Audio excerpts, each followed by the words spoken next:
How to Retire with Enough Money by Teresa Ghilarducci, Managing Your Finances, Saving, Spending, and Debt. Welcome to yourbooksummary.com. Avoid these options to compensate for the gap between current savings and retirement needs. Moving in with your kids, living with your adult children may not be a good idea. They may not have the space or resources to assist you. Moving for lower taxes. This approach may be suitable for a business, but it may not be the best option for retirees. Becoming an active investor. It may seem logical to read financial publications, but active trading based on the latest news can lead to trading fees eating away at profits. Attempting to profit in the short term on a hot stock is rarely successful.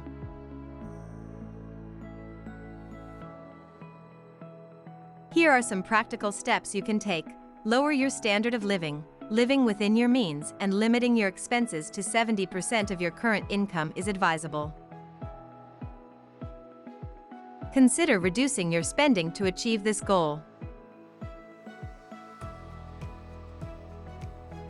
Watch what you're doing. Sticking to a budget and tracking your spending to save money is important. Avoid carrying credit card balances and use debit cards as a credit alternative. Raise your deductibles.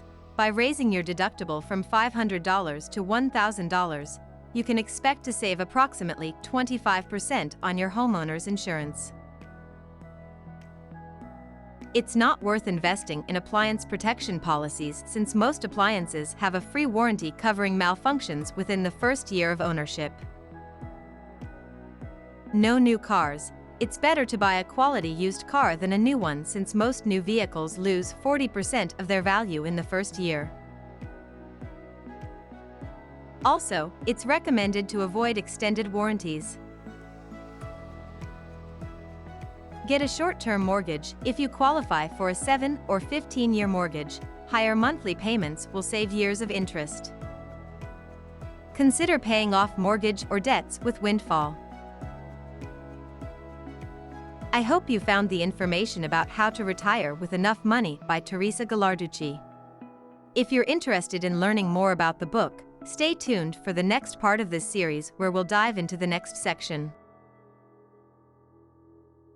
Thanks again for watching, and I'll see you in the next video.